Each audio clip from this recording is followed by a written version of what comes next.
Olá, uma boa tarde, noite na paz de Jesus. Eu continuo me chamando Armando. Prazer enorme estar de novo aqui com o povo de Deus. Não tem lugar melhor, né? Por isso que o salmista diz que era melhor estar na casa do Senhor. Hoje, como o Senhor não habita em templos feitos por mãos humanas, né? Mas habita no meio do seu povo. Então é muito bom quando a gente entra aqui, sente a presença de Deus, adora e louva junto com os irmãos. Eu quero convidar você a abrir comigo no livro de Malaquias. É o último livro do Velho Testamento, certo? Então acha lá o início do Novo Testamento, que é o primeiro livro Mateus, aí você volta e acha o livro de Malaquias. Quero convidar você a ficar em pé para a gente fazer a leitura do capítulo 1.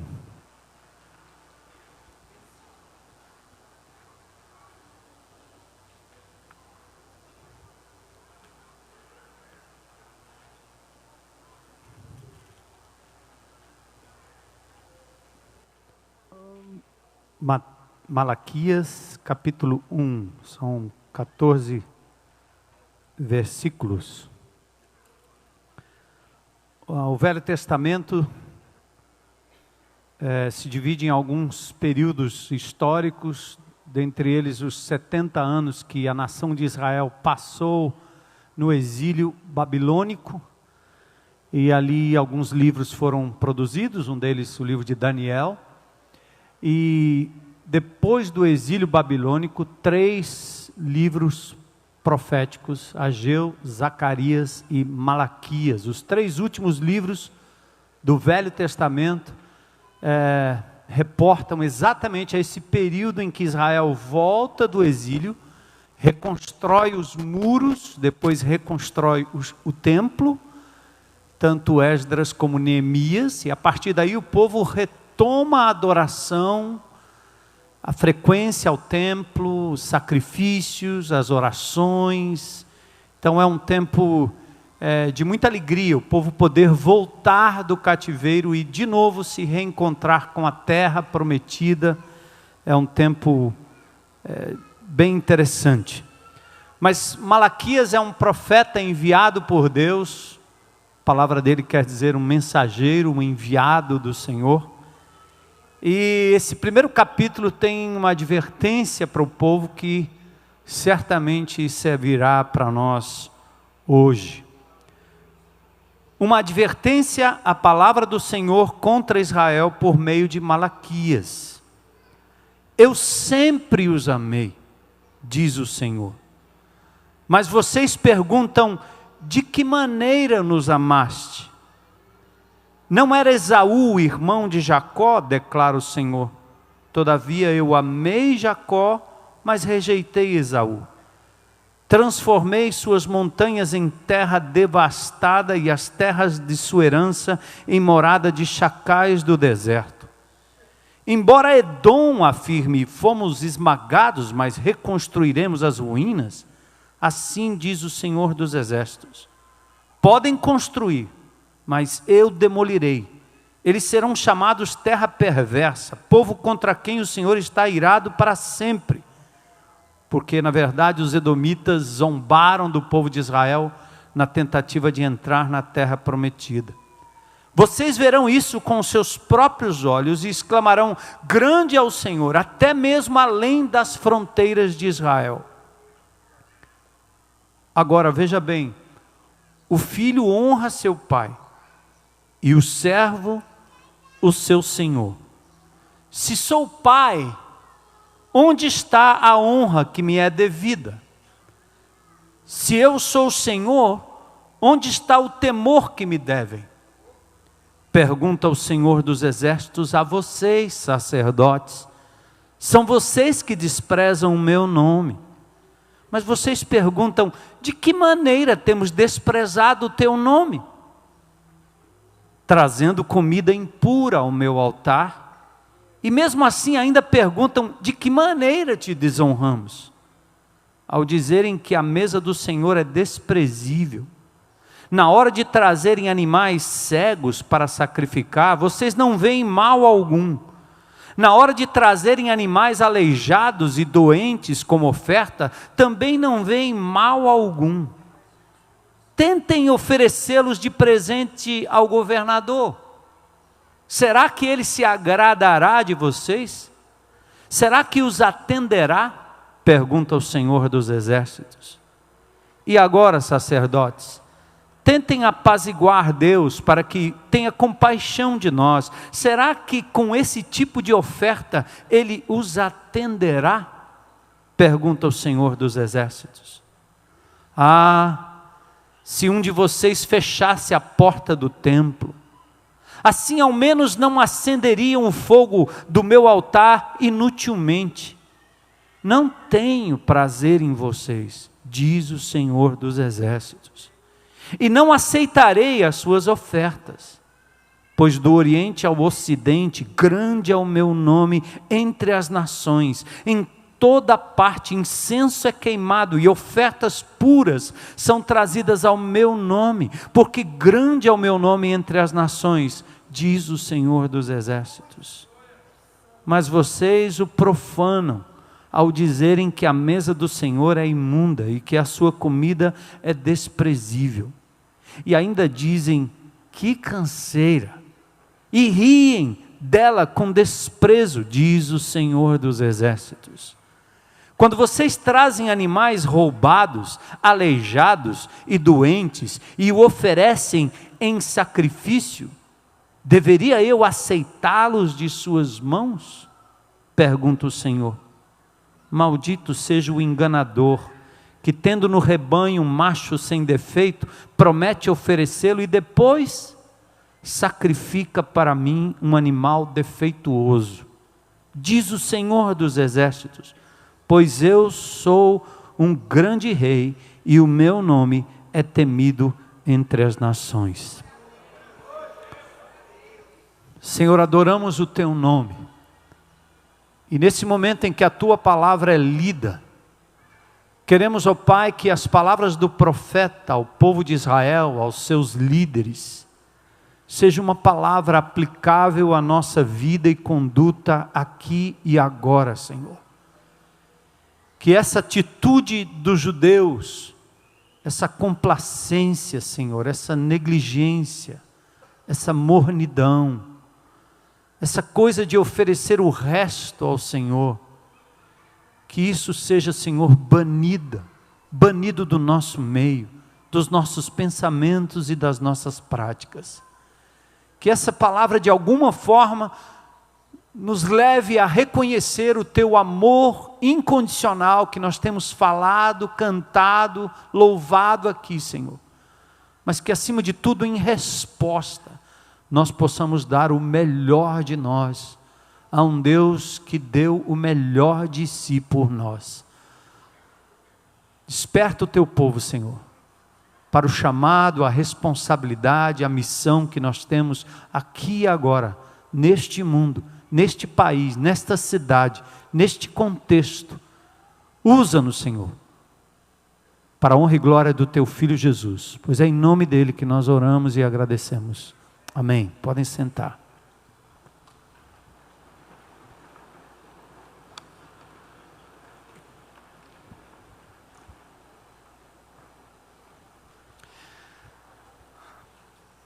Esta semana, nós estávamos num retiro com a liderança lá em Guaramiranga. Fomos lá para um local, né? Local frio, perto das nuvens.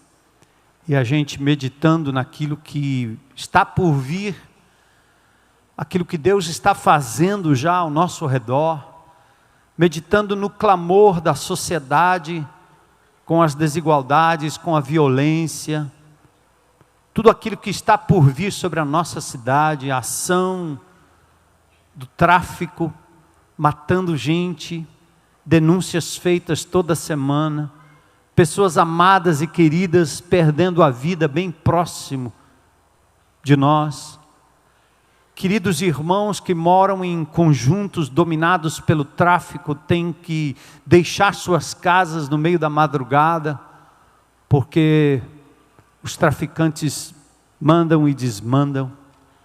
sofrimento de famílias que perdem seus filhos, mulheres que são abandonadas, abusadas, homens, enfim, crianças, adultos, idosos.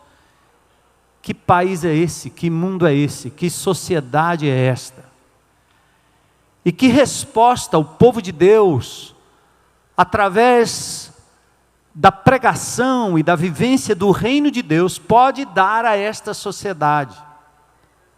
E foi aí que, atendendo a um convite de uma sociedade, de um grupo de mulheres empresárias dessa cidade, ou esposas de grandes empresários, eu desci a serra e fui até o CDL, e lá tive a oportunidade de estar num painel com o presidente da OAB, com pessoas da Procuradoria, pessoas da área política, e num determinado momento, quando Deus me permitiu usar a palavra, usar da palavra, a doutora Socorro França, introduzindo o nosso momento da palavra, falou da tenda, falou do que Deus está fazendo através dessa comunidade, nos presídios, nas comunidades, através do Celebrando, e o que Deus está fazendo através da vida de cada um aqui. Ela chegou a fazer um convite aberto para todo mundo. Vocês precisam ir lá na tenda, onde esse pastor lá. E as mulheres perguntavam, onde é? Qual o endereço? Então foi bem interessante. Mas num determinado momento da fala, quando eu mostrava um pouco da minha perplexidade em ver que tantas autoridades desta cidade e pessoas de bem da sociedade estão tão pasmos e perplexos que eles só conseguem balançar a cabeça e dizer, não acredito o que está acontecendo, eu estou desanimado, estou sentindo que não há muito o que se fazer. E nessa atitude de entrega, de quase dizer, tentamos tudo, todos os meios, confiamos em todos, em absolutamente todos, e nada parece mudar o quadro que invade a nossa cidade, a nossa vida, a minha vida, a sua vida, como família, como indivíduo. E quando eu falei acerca da graça, do poder de Deus, transformador de Jesus, e a possibilidade de você entrar numa família e mudar o curso da história da família, entrar na vida do indivíduo e devolver ao indivíduo a paz, a segurança através do poder de Jesus. Quando começamos a falar de como esta comunidade tem invadido as circunvizinhanças e levado paz, levado amor, levado graça, levado misericórdia. E eu dizendo, nós precisamos, vocês precisam fazer algo, algo precisa ser feito. Alguém se levantou e gritou bem alto, pastor, por favor, diga-nos o que fazer. Nossa, naquela hora eu queria sumir dali, porque a resposta está no reino de Deus, sendo vivenciado por pessoas comprometidas com a missão de amar a Deus, amar uns aos outros e proclamar o nome de Jesus. A igreja é a esperança do mundo, a esperança deste continente, a igreja é a esperança deste país, e a igreja é a esperança desse estado, e a esperança desta cidade, a esperança da sua casa, do seu condomínio, do seu trabalho, da sua escola. A igreja de Jesus, que encarna o reino de Deus, que nós aprendemos através do Pai Nosso, é a resposta. E a resposta da igreja está em você, eu e você. Nós somos a igreja de Jesus. É por isso que hoje à noite, talvez nesse intervalo, antes da gente entrar nos encontros que antecedem o grande sacrifício, esse cenário está sendo aqui preparado, ainda está tudo ainda por terminar, é claro. Mas antes nós temos essa peça maravilhosa que vai nos mostrar a realidade esta que muitos brasileiros já nem conhecem mais, muitos jovenzinhos não sabem nem quem foi Jesus, então a gente reedita a história para mostrar quem foi o Senhor e o que Ele fez há 2000 anos atrás. Mas neste momento em que nós nos preparamos para o momento do grande sacrifício, a celebração, o conhecimento, a divulgação, nós também nos preparamos para momentos difíceis nesse país, em todos os sentidos. Na política, nos esportes, na sociedade, na saúde, na segurança. E eu fiquei pensando, como é que o povo de Deus, individualmente, pode contribuir para que a luz brilhe nas trevas, para que o sal salgue a ponto de não permitir um apodrecimento maior daquilo que está ao nosso redor? Quais ações serão feitas contra o tráfico de meninas e meninos, para os pedófilos, para os amantes de sexo que virão invadir nossas cidades? O que é que a igreja vai poder fazer? Talvez uma grande cruzada de oração, talvez uma grande passeata, talvez... Pensei em tanta coisa, mas acima de tudo está à disposição de cada um de vocês, em fazer no seu turno, no seu momento, por onde Deus lhe enviar, algo para que essa sociedade conheça em carne e osso o amor de Jesus. E para isso é preciso seriedade, entrega, sacrifício vivo, serviço real. Indica dar a Deus o melhor de nós, não o pior, o melhor de nós. E exatamente neste contexto de desafio é que nós então mergulhamos nesse texto da palavra de Deus, para entender como Deus tratou uma nação que foi tão amada, tão cuidada, tão privilegiada, mas tão negligente daquilo que Deus deu como missão, que acabou transformando os momentos de adoração, os ritos que eram para levar as pessoas à presença de Deus, e levá-las dali para levar Deus aos outros, acabou transformando aquele rito num fim em si mesmo, e perderam a noção de quem era o Senhor dos exércitos, o Senhor dos exércitos, o grande e poderoso Deus. Malaquias, meu anjo, meu mensageiro. Enquanto outros profetas profetizaram em dias de mudanças políticas e de prosperidade, Malaquias profetiza no momento difícil e escuro da sociedade. Parece que não havia evidência da ação poderosa de Deus nos dias de Malaquias. Era como se Deus tivesse tirado a mão, ou deixado de atuar poderosamente, miraculosamente, intervindo na sociedade, como fez nos dias de Elias, nos dias de Eliseu. O templo estava pronto, a tenda estava posta, bonita, mas não havia indícios de que a glória de Deus estava ali naquele lugar, no templo. Não havia indício de que a manifestação divina encontraria ou encontrava corações abertos para receber a glória de Deus. Eu tenho um grupo pequeno que se reúne aos sábados, de pessoas dessa cidade que estão sendo convidadas para virem, pessoas do jornalismo, da política, pessoas do magistrados e etc.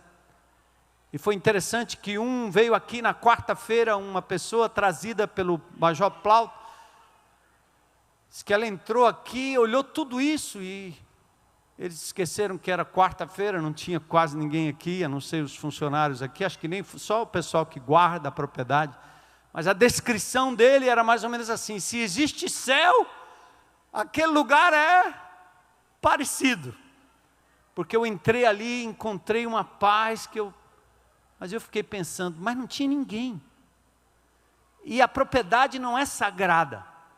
Sagrados são os que frequentam aquela propriedade e que se reúnem ali em nome de Jesus e que adoram o nome dele e que estão espalhados em toda a cidade. Glória a Deus. Mas naquela época, gente, estava tudo armado, tudo pronto. Mas a ideia de que a glória de Deus estiver ali, parece que era passado. Ezequiel 43:4 diz: a glória do Senhor entrou no templo pela porta que olha para o oriente. Mas nos dias de Malaquias, parece que havia ritual, presença do povo, mas frieza espiritual. O ritual acontecia, mas sem o entusiasmo. A aridez espiritual indicava que Deus estava distante do povo e o povo distante de Deus. Malaquias aponta para o desgaste espiritual do povo. Havia uma espécie de descaso com as coisas de Deus, com o chamado de Deus. A fé começou a perder o sentido para aquele povo. Havia uma espécie de cinismo. Eles estavam ficando cínicos com as coisas de Deus. Já viram aquele crente que conhece Jesus há tanto tempo, até conhecedor da Bíblia, mas ele brinca com o nome de Deus como se brincasse com um artista ou um humorista qualquer. Ele fala e brinca com o nome de Deus, brinca com as coisas de Deus, fala das coisas de Deus com desdém e até com uma espécie de cinismo. É aquele indivíduo que, embora tendo a Bíblia na mão, embora cantando os cânticos, embora frequentando os cultos, ele por dentro está árido, vazio. Ele não reproduz, ele não serve, ele não multiplica, ele não se entrega, ele não se doa, ele não se dá, ele apenas está, apenas frequenta, apenas cumpre o ritual. Malaquias aponta para esse desgaste. O desgaste que vem na vida daquele que se esquece do Criador e se apega à criatura ou à criação. Desgaste que vira quase um deboche. Eles perderam contato com Deus vivo. Senhor, livra-nos disso.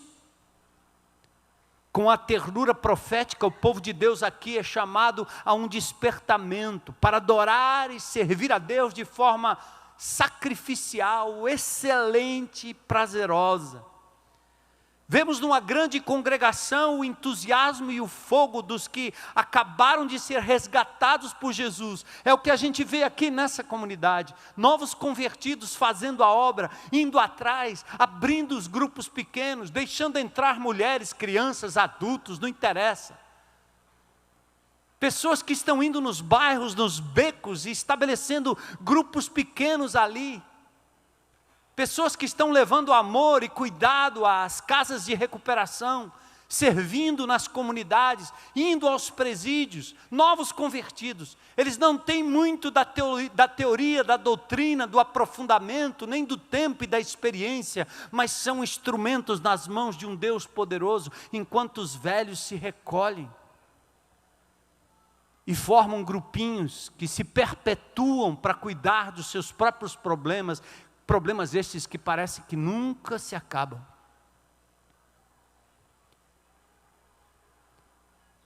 Apesar do alerta profético, Malaquias também aponta para uma coisa importante. Ele aponta para o caminho de volta para Deus. Ele diz que apesar da inconstância do povo de Israel, verso 6 do capítulo 3, ele diz: quero que você saiba de uma coisa, eu quero que vocês saibam, Deus não muda, porque eu, o Senhor, não mudo. Por isso, ó filhos de Jacó, não sois consumidos. Você precisa acreditar nisso, que a fidelidade de Deus permanece. E a razão de a gente estar aqui nesse lugar, respirando ainda hoje, com todas as lutas e problemas, com todas as limitações, é porque Deus é fiel e Ele não muda. Ele não muda.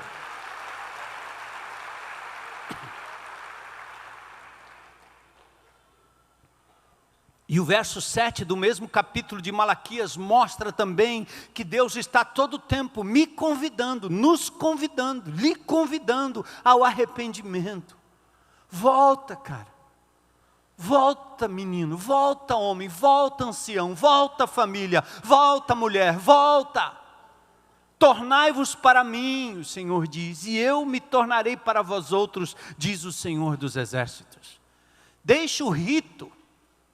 Deixa a tradição, deixa essa coisa enclausurada, que olha para o próprio umbigo, se volta para Deus, curta-o, viva-o, entusiasme-se com Ele, adore-o todo o tempo, volte-se para Ele, abandonando esse estado letárgico, esse estado morno, porque aí o Senhor vai se voltar para você, vai te restaurar, vai nos restaurar. Esta era a mensagem de Malaquias. E uma terceira coisa, Deus não se esquece daqueles que respondem a Ele, que estão na sua presença, que o buscam de verdade. Verso 16 do capítulo 3 de Malaquias diz: havia um memorial escrito diante dele, o Senhor, para os que temem ao Senhor. É como se Deus colocasse ali um memorial, uma escrita, um marco. Aqueles que se agradam de Deus, embora sofram, embora percam, embora passem por lutas e dificuldades, o Senhor os honrará, porque Deus não os tira da sua presença, nem dos seus olhos. Fica firme, persevere. Então vamos olhar para o capítulo 1, eu quero dar a estrutura do capítulo. Do verso 1 nós temos a sentença. Dos versículos 2 a 5 nós temos a sentença contra o povo em geral. E dos versículos 6 a 14, a sentença é contra os sacerdotes, a liderança, os que têm posição de autoridade, os que lideram na casa de Deus. Primeiro verso 1, olha a sentença. Sentença pronunciada pelo Senhor contra Israel por intermédio de Malaquias. A Nova Versão Internacional, ela usa a palavra uma advertência. A Revista Atualizada, uma sentença. O Senhor tem uma advertência contra a nação de Israel e ela vai fazê-lo por meio do profeta. E talvez o Senhor tenha uma advertência para mim, para você, para nós, hoje à noite, e Ele vai fazê-lo através da sua palavra. Primeiro uma sentença, e a sentença primeira é para o povo. É uma advertência ao povo em geral. Apesar da falta de amor familiar, apesar da falta de amor comunitário do povo e amor ao próprio Deus, ele continua demonstrando o seu amor. Olha o verso 2: eu sempre os amei, diz o Senhor. Vocês têm dúvida do amor de Deus? Talvez o tema mais falado nesse nosso PG, cheio de pessoas descrentes que estão chegando, casais, homens, jovens, crianças, seja lá quem chegar, não importa. É que nós falávamos sobre essa questão de Deus como Pai e a compreensão de quando nós não temos o amor do amigo, do irmão, do marido, do pai, da mãe, do filho, da namorada, do noivo, quando nós não temos o amor das pessoas, quando não tivemos o amor dos nossos pais, quando fomos magoados e machucados pelos nossos pais, nós podemos ser restaurados através do amor infinito e incondicional de Deus. Aquilo que vocês têm me ouvido falar, o próprio Deus Pai fala ao Filho: este é meu Filho amado em quem eu tenho prazer, a fim de que ele jamais fosse assediado por aquilo que o mundo pudesse oferecer, poder, provisão ilegítima, provação ilegítima, tentação ilegítima, uso ilegítimo dos seus poderes em benefício próprio. Deus tinha que dizer ao seu filho: este é meu filho amado em quem eu tenho prazer. Da mesma forma que Deus disse e ia para Israel todo o tempo: eu sempre amei vocês. Por que essa oscilação? Por que essa indiferença? Eu sempre os amei. O Senhor, lá em Deuteronômio 7,7, diz que Israel não foi escolhida porque tinha algo de bom na nação. Deus não afeiçoou de Israel, nem escolheu porque eram mais numerosos ou melhores do que os outros povos. Muito pelo contrário, Israel era menor dos povos. E ele declara lá em Deuteronômio 7 que Deus escolheu por amor. Presta atenção em você, meu irmão, minha irmã. Deus não escolheu você porque você era boazinha ou bonzinho, ou porque você tivesse alguma coisa que pudesse atraí-lo. Muito pelo contrário, nós éramos inimigos de Deus. Mas foi porque Ele decidiu nos amar, como estávamos, onde estávamos, como éramos. E Ele repete à nação de Israel, como repete para todos nós: eu sempre amei vocês. E foi só o amor que me fez aproximar de vocês, foi só o amor do meu filho, meu amor por ele, o amor dele por vocês. Fora toda presunção, irmãos. Deus não faz escolha baseado em méritos, mas numa decisão de nos amar incondicionalmente. Mas aí o texto diz que o povo pergunta como se não tivesse entendido. Ainda no verso 2, mas vocês perguntam: de que maneira nos amaste? Como assim? Esta é uma expressão de dúvida, que expressa cinismo e incredulidade. Dúvida acarretada pelo não reconhecimento do amor incondicional de Deus, porque talvez, assim como o povo de Israel, você duvide do amor de Deus quando as coisas não dão certo. E talvez, como Israel, você aprendeu que Deus é o super-herói, que Ele só ama quando tudo dá certo, quando você consegue tudo que você quer. E isso vocês viram no Pai Nosso, é uma demonstração de que você ama mais o que Deus tem para te dar do que a pessoa de Deus. Lembram-se disso? Como assim? Como é que o Senhor tem me amado? Se eu peço, o Senhor não responde. Se as coisas parecem que estão dando para trás. Como assim? Essa é uma expressão que vem do não reconhecimento do amor incondicional. Por isso ele exemplifica aqui na escolha de Jacó, depois exemplifica também na intervenção de Deus sobre os inimigos edomitas, o texto que a gente leu.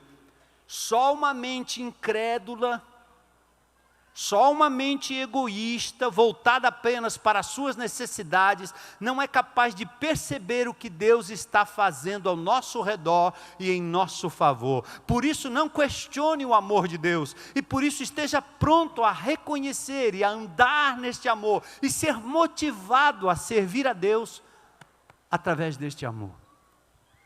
Versículos 6 a 14, agora vem uma advertência ao sacerdote. Malaquias falou com o povo que não reconhecia o amor de Deus.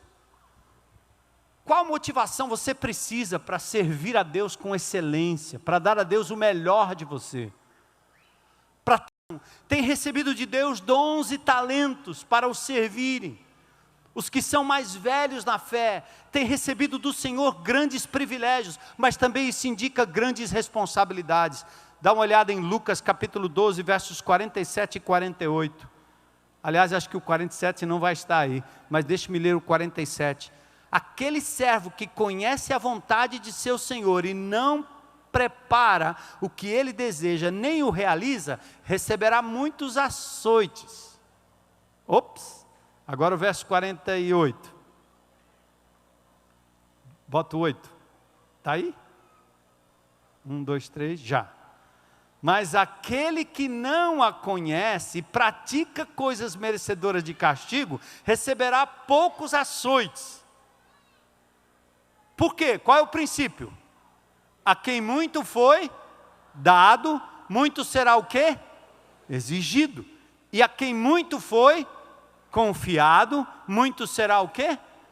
Pedido. De vez em quando um irmão vem aqui, né, e diz assim: pastor, eu queria estudar teologia. Eu disse: para que você quer estudar teologia, irmão? E às vezes, conhecendo a vida do indivíduo, eu digo o seguinte: estudar teologia é acumular condenação sobre a sua vida.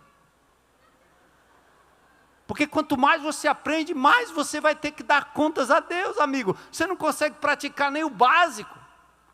Briga com a mulher, briga com os filhos, não paga as contas direito, vive comendo mal, vivendo mal, e agora quer estudar teologia. O intuito dele é saber mais de Deus para manipular a verdade e dizer que ele de verdade é um conhecedor da Bíblia. Para com isso. Por isso Paulo diz que a gente deve andar à medida daquilo que a gente já tem alcançado. Por isso que um novo convertido dá tantos passos na vida cristã, porque ele sabe bem pouquinho, mas pratica o pouco que conhece. Ele diz assim: eu era cego, e agora eu vejo. E o velho na fé fecha a boca, sabe a teologia, sabe a doutrina da salvação e não prega.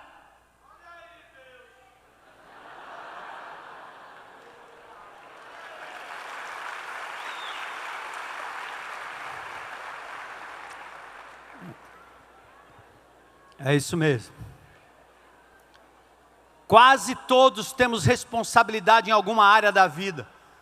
Quando Malaquias adverte os líderes, nós podemos aplicar isso para a nossa vida agora. A maioria de vocês tem responsabilidades em alguma área da vida, como pai, como mãe, como patrão, empregado, estudante, profissional, enfim. Cristo nos deixou aqui nesse mundo para o cumprimento da sua missão, amá-lo acima de todas as coisas, nos relacionar com o povo de Deus, proclamar Jesus. Uns lideram mais, outros menos, uns por vocação, outros por obrigação, mas todos temos que dar o melhor naquilo que fazemos, principalmente motivados pelo amor de Deus e em gratidão ao seu grande amor. Então, amados, nas coisas de Deus, nada de desprezo, nada de represar conhecimento. Se eu pudesse baixar um decreto aqui, eu ia baixar, que grupo pequeno com crente com mais de 2 anos de convertido, era para se multiplicar.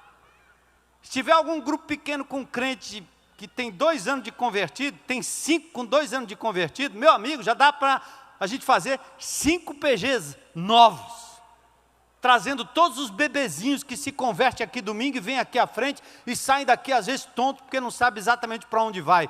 Vem aqui à frente e diga: venha para o meu PG. E põe para dentro quem o Senhor mandar. Está na hora, irmãos. Deus vai nos cobrar essa responsabilidade que deu em nossas mãos, de sermos sal e luz nessa sociedade, de mudarmos a realidade que está aí ao nosso redor, assustadora. Mas era assim que o Senhor via o seu povo. Olha os versículos 6 e 7, que triste, como ele olhava para Israel. O filho honra seu pai, e o servo honra o seu senhor. Aí Deus diz assim: mas se eu sou pai, onde está a honra que me é devida? Se eu sou senhor, onde está o temor que me devem? Pergunta o Senhor dos exércitos a vocês, sacerdotes e sacerdotisas. São vocês que desprezam o meu nome. Malaquias estava dizendo isso ao povo de Israel. O filho honra o pai, o servo honra o seu senhor. Deus como pai, cadê a honra? Deus como Senhor, cadê o temor? Deus tem o direito de exigir respeito e obediência. O desrespeito pela pessoa de Deus tomou tal dimensão que eles nem reconheciam que estavam errados. Olha o versículo diz: mas vocês perguntam, de que maneira temos desprezado o teu nome? Como assim? Eu frequento os cultos, eu vou ao templo, eu faço sacrifício, eu canto os cânticos, eu carrego a Bíblia, eu estudo doutrina, eu estudo teologia, eu estou me aprofundando. Talvez temos a mesma dúvida por acharmos que estamos muito bem no quesito honra e serviço ao Senhor. E Malaquias é usado por Deus para denunciar o desprezo que eles estavam tendo em relação ao Senhor. Povo e sacerdote estavam oferecendo o pior que eles tinham para o Senhor. E agora nos versículos 7 e 8 nós temos a denúncia divina.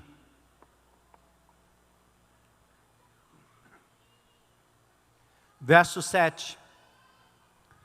Vocês estavam trazendo comida impura ao meu altar. E mesmo assim ainda perguntam de que maneira te desonramos. E ao dizerem que a mesa do Senhor é desprezível.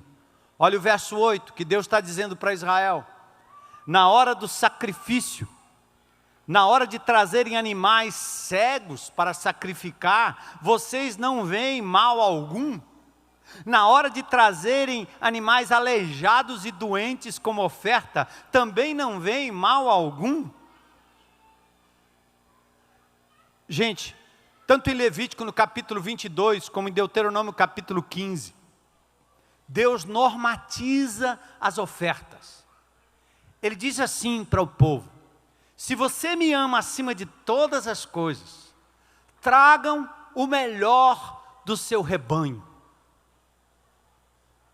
O cordeiro mais novo, o perfeito. O animal não pode ter nenhum defeito. Traga o melhor que você tem.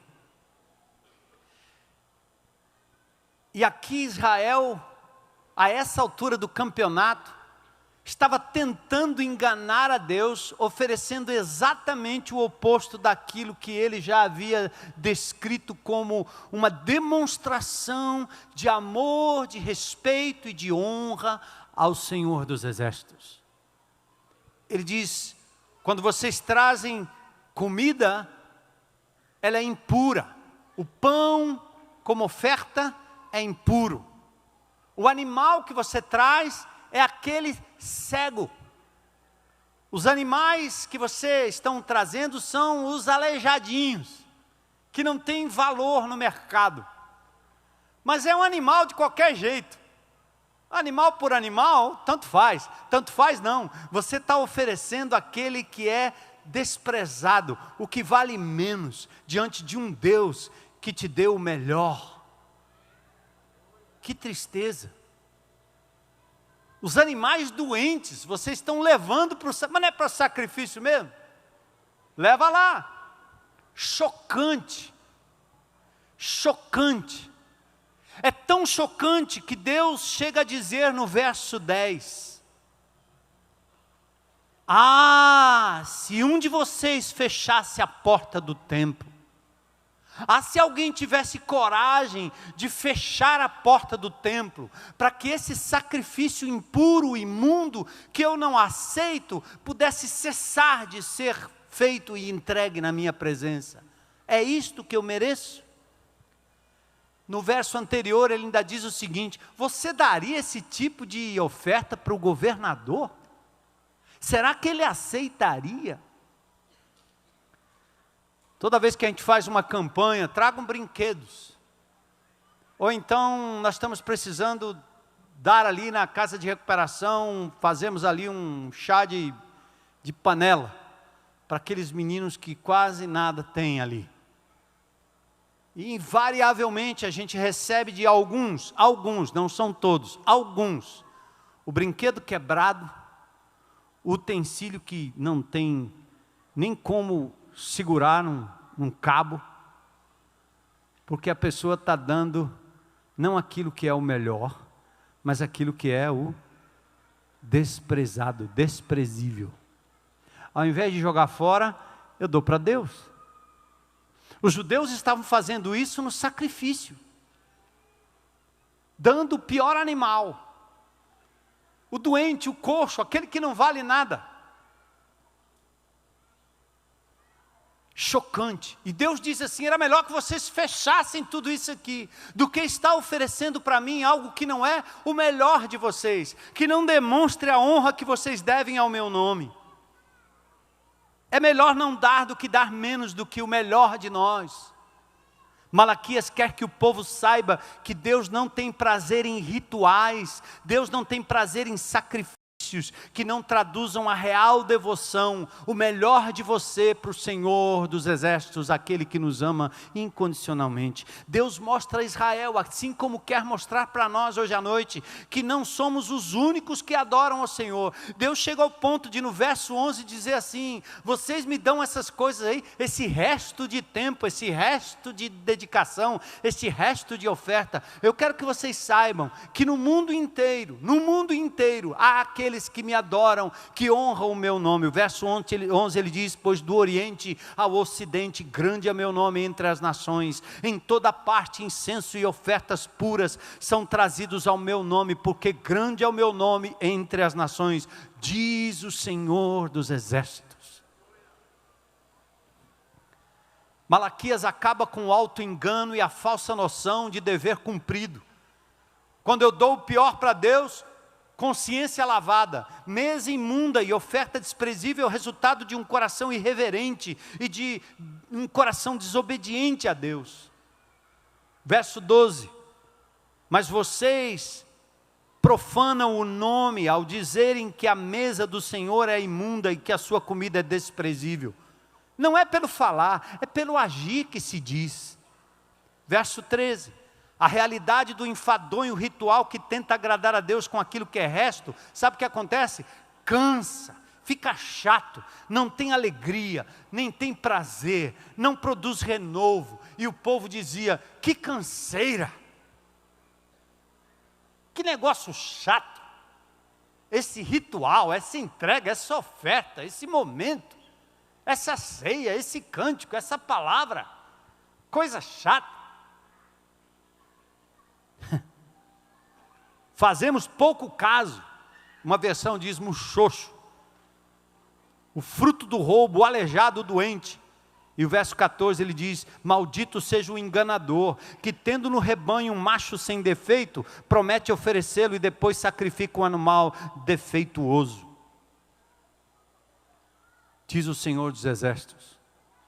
Amados,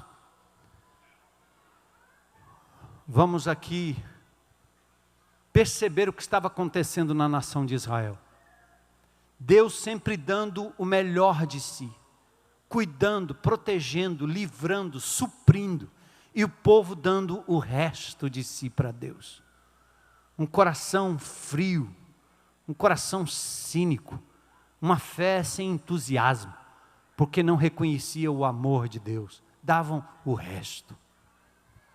Estamos diante do Senhor dos Exércitos aqui e agora, hoje, grande e temido entre as nações. Porém, o Deus que sempre nos amou, sempre nos deu o melhor. Preste atenção. Deus deu uma excelente criação. Os céus, a terra, o ar que respiramos, as plantas, os rios, as águas, o mar, coisas que nós destruímos, mas Ele nos deu o melhor. Deus nos deu o melhor livramento com Noé, o melhor chamado com Abraão, a melhor libertação do Egito com milagres no mar e no deserto. Deus nos deu uma excelente conquista em Canaã ao povo de Israel. Deus havia dado um excelente reinado com Davi e com Salomão, um excelente retorno com Neemias, os muros construídos, o templo reconstruído. Deus deu a mim e a você um excelente filho, nosso amado Senhor e Salvador Jesus Cristo. Pense nisso, o melhor de si, um excelente sacrifício, o seu próprio filho, suficiente para salvar todo aquele que nele crê. Excelente ressurreição, vitória absoluta sobre a morte. Deus nos deu uma excelente palavra, palavra abençoadora. Deus nos deu uma excelente comunidade, seu corpo vivo, a igreja de Jesus. Deus nos deu uma excelente esperança, vida eterna, seu retorno, excelente salvação, a minha, a sua, a nossa. E aí, amados, Salmo 16, 116, 12, a resposta que talvez você deve procurar ao perguntar: que daremos ao Senhor por todos os excelentes benefícios que Ele nos tem proporcionado? Davi, ao receber uma eira de graça, ele diz: não, eu não quero dar ao Senhor nada que não me custe alguma coisa. Por isso Deus hoje talvez não está falando com Israel como nação, mas a todos nós. E preste atenção aqui agora. Tem a ver comigo, tem a ver com você. Deus quer o melhor do seu tempo. Não dê o resto para Ele. Não dê as horas de sono, as últimas horas, os últimos momentos. Se o final do dia é o seu momento mais cansado, não dê o resto para o Senhor, porque alguém está levando o melhor e o excelente tempo da sua vida. Dê o melhor do talento que Deus tem lhe dado. A capacidade natural que foi colocada à sua disposição, mas essa capacidade que você tem para amar, para fazer, para ser um artesão, para ser um professor, para entender, para estudar, para explicar, para desenhar. Qual é o talento natural que Deus tem lhe dado? O que Ele está pedindo? Para que Ele lhe deu? Para você ganhar dinheiro? Para você ser conhecido na sociedade? Para você se destacar na universidade? É para isso? Para você ganhar proventos e poder construir a sua casa? Será que foi para isso que Deus lhe deu?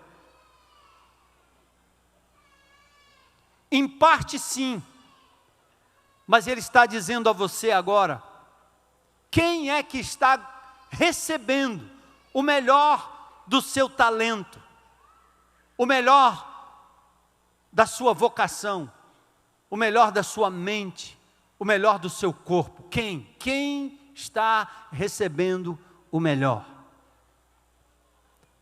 Outra coisa, o melhor dos meus dias. Jovem, adolescente, lembra-te do Senhor nos dias da tua mocidade. E você que já aceitou Cristo depois de alguns anos, não pendure as chuteiras, não pense em se aposentar no reino de Deus. Dê o melhor do seu tempo que agora está disponível para o Senhor. Sirva o Senhor. O melhor dos seus dias de vida. Aliás, eu acredito que o melhor dos meus dias ainda estão por vir. Por isso eu quero continuar me dedicando à expansão do seu reino, mesmo que isto custe a minha própria vida. Pense nisso. O melhor dos seus recursos. Uma alma vale mais do que o mundo inteiro. Invista no reino de Deus, invista no ganhar almas para Cristo, invista no expandir o reino de Cristo ao seu redor. Dê o melhor da sua adoração. O que é que entra no seu ouvido, no seu fone de ouvido? É aquilo que proclama e dignifica o nome do Senhor? Ou é o quê? Qual o melhor do seu tempo, dos seus olhos, da sua atenção? Está em quê? Absolutamente em quê? O melhor do seu culto, o melhor do seu coração, o melhor do seu trabalho. O que você tem oferecido ao Senhor? Espero que não seja um tempo coxo aleijado, um coração coxo aleijado, um dinheiro coxo aleijado, um empreendimento coxo aleijado, um tempo coxo e aleijado. Os desafios nos convidam a uma entrega total do que somos e do que temos ao Senhor. Um Deus excelente merece um excelente compromisso. Por isso eu quero convidar você hoje à noite a rever o fato de que Deus nos ama incondicionalmente. E o seu amor deve nos mover a que demos o melhor de nós. Quando a gente ama alguém, a gente fica meio abobalhado no começo, não é não? Dá tudo, pensa todo o tempo, quer dar o melhor, quer entregar tudo, a vida, a alma, o coração. Por isso somos desafiados a amar a Deus acima de todas as coisas. Chegou a nossa hora de dedicarmos a Deus o melhor de nós.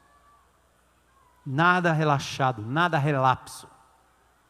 Um excelente Senhor merece uma excelente dedicação da minha vida e do meu tempo, para que o reino de Deus se faça presente aqui e agora. Toda vez que eu tocar alguém, toda vez que eu tiver a oportunidade de estender o amor de Deus, eu quero dar o melhor, quero fazer o melhor, quero dedicar o melhor para a honra e glória de Jesus.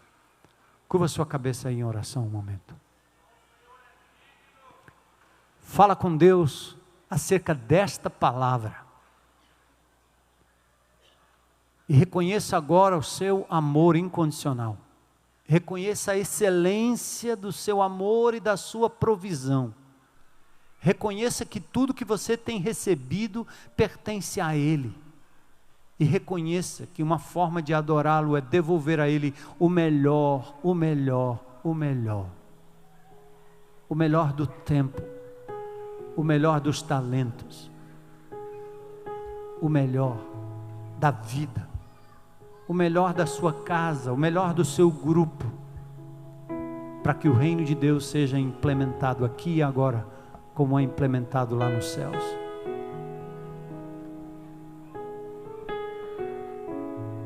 Glórias ao teu nome, Jesus. Que esta igreja não caia na reprovação que Israel caiu. Que essa igreja composta de sacerdotes e sacerdotisas do Senhor continue dando ao Senhor o melhor de si, Senhor. Pai, quantas áreas desta comunidade precisam de ajuda, servos, que ora chamamos de voluntários, Senhor. Mas voluntário é aquele que faz se quiser. O teu povo não. O teu povo faz por amor e por obediência ao Senhor. Não temos escolha. Então usa-nos, Senhor, nas diversas frentes de ministério desta igreja. Sejam os ministérios formais, como o geração, os centuriões, aqueles que cuidam dos carros aí fora, a recepção, Senhor. Seja na escolinha que temos para essa comunidade, seja atendendo aqui nessa propriedade ou em qualquer outro lugar, seja no louvor, seja no vídeo, seja no som, seja onde for, Senhor, no geração, pela manhã, à tarde, quantos lugares, quantos momentos, quantas oportunidades de serviço, queremos dedicar o melhor de nós para isso, Senhor.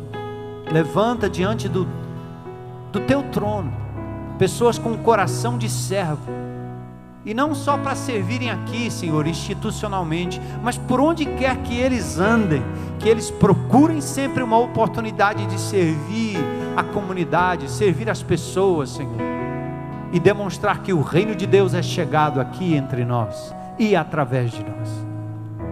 Perdoa-nos, Senhor, a negligência de termos dado ao Senhor o resto, o defeituoso. Queria pedir que o Senhor desse a essa congregação uma consciência do cuidado do seu próprio corpo, da sua saúde, para que a gente possa dar o melhor de nós para o Senhor. Ele merece o meu corpo inteiro, a minha mente inteira, sã.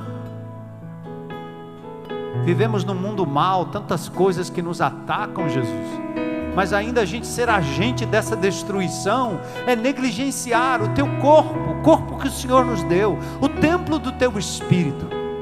Por isso cuida, Senhor, ajuda-nos a cuidar da nossa saúde, da nossa alimentação, do nosso descanso, para que a gente possa dar o melhor dos nossos dias ao Senhor.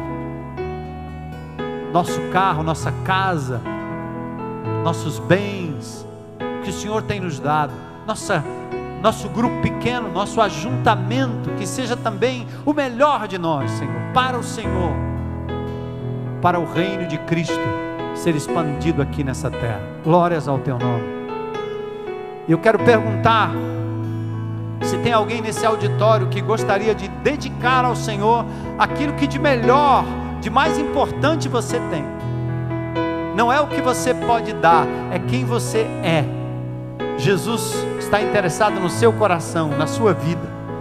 E se você quer hoje à noite entregar sua vida a Jesus como seu dom, a sua entrega, o seu presente hoje, para dizer: Senhor, eu entrego a minha vida a Jesus, recebo Cristo como meu Senhor, meu Salvador. Tem alguém aqui nesse auditório? Levante a sua mão aí. Glória a Deus, glória a Deus, glória a Deus. Dá um abraço, ora com ele aí. Mais alguém hoje à noite? Levanta a sua mão e diga: hoje eu quero entregar minha vida a Jesus. Hoje eu dou a minha vida ao Senhor Jesus. Não é a igreja, não é ao pastor, é a Jesus. Tem mais alguém? O melhor, lá na tendinha, lá na internet, onde você estiver, dedique o melhor de você ao Senhor. Senhor, recebe estas vidas nas tuas mãos hoje à noite, e Que os teus filhos saiam daqui com esta mensagem de que o Senhor dos Exércitos merece o melhor de nós. Glórias ao teu nome, Senhor. Que sejamos um instrumento do teu reino, por onde quer que a gente passe, Senhor. E que nenhuma necessidade da sua igreja deixe de ser suprida, Senhor. Seja financeiramente, seja com tempo, com a dedicação dos talentos, enfim, Senhor. Glórias sejam dadas ao teu nome. Eis-nos aqui, Senhor. Tudo queremos entregar diante do teu altar, em nome de Jesus.